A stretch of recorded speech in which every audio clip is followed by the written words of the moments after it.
Welcome back, guys, to my channel. For those that don't know me, Kamalami Zide, and we welcome those who are new here and those who are coming back. Welcome back, guys. Yeah, happy new year, everyone.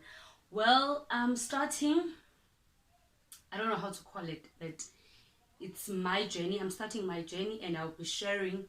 I'm not starting my journey, like I'm gonna share my journey with you guys. And this is definitely the first episode, but just for to be clear, this is not about exposing anyone. This is not about exposing whatever. This is strictly about me, my experience of what I went through and how did I overcome whatever that I went through. So I just want to share my story with you.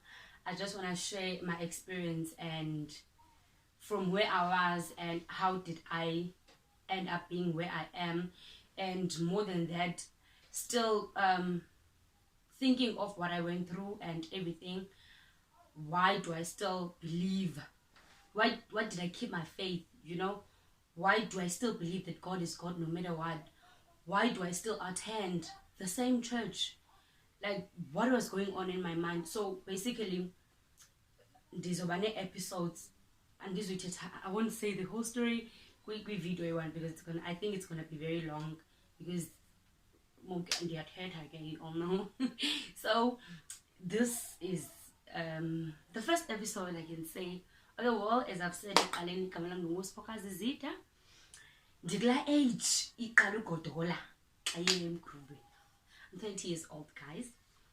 Anyways, well, I'll try not to mention people's name, obviously, and yeah. So I think most of my subscribers know the church I attend to, né? So I'll just leave it like that. Well, I started I grew up in the church. I arrived in the church, I think I was 10 or 11 when I arrived in the church. Between those two ages, I can't remember very well. So I basically grew up in the church, and then when I was 16 years old, I became an assistant. Okay, some other churches they call it Asha. Yeah. So I became an assistant in my church from 16 years old. Well, that was a blessing. That was a blessing. It was a great blessing for me, and I was very young at that time. So okay, well, everything was well. It was exciting. It was nice. It was a great blessing to be serving God as an assistant, like as an usher. I just want everyone to understand. So I think when I was 16, then I had this great desire of getting married with a pastor and serving God as the wife of the pastor. Okay, I think when I was 17, I think so. When I was 17, another pastor approached me. Well, in my church, there's a procedure, like there's a process. You can't just wake up, you decide, okay, I'm a pastor and I like this girl, I'm gonna approach her and or you're a girl, you like, I like this pastor, and then you're gonna approach him. Like there's a process. Like the pastor needs to go to the married pastor in the church and declare feelings I care about this certain person. Then it's the process. Well, so this other pastor, he wasn't in my church. He was in one of the churches in the Western Cape. So he approached me. And I was like, so I was still young and I was still new. I was like, okay, it's a bit awkward. And okay, well, it has the most ganga. And I was like, okay, he's a cool person, and he's quite good looking. So I ignored the process. Then we went out on a date with this person, with this pastor. But we came back, but it was not, because we were too different anyway. Oh guys, I'm sorry, all the time I'm touching. Well, we went out, but anyways, we were like, no man, it's not gonna work. We became good friends, I can say.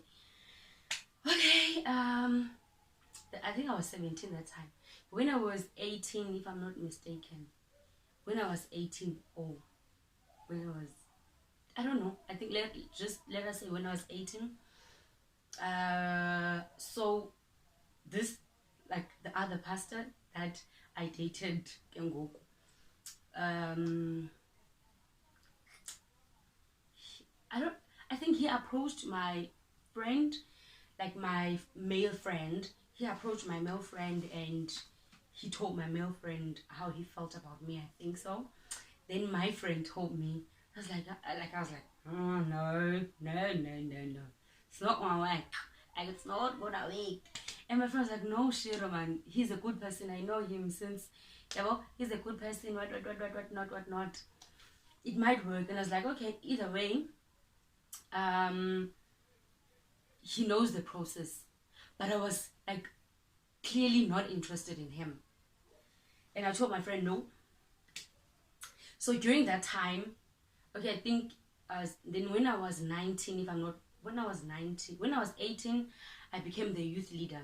So there were times that we would, okay, in fact, every Sunday we would go to our provincial church in Cape Town for the leaders, the leadership meeting. So every Sunday we went, and then a friend of mine from another branch, also she was a youth leader, so we would travel together. So this pastor was in my friend's church. So what he said is that every time my friend comes back from Cape Town, she must go to the church and tell him what was like the guidance.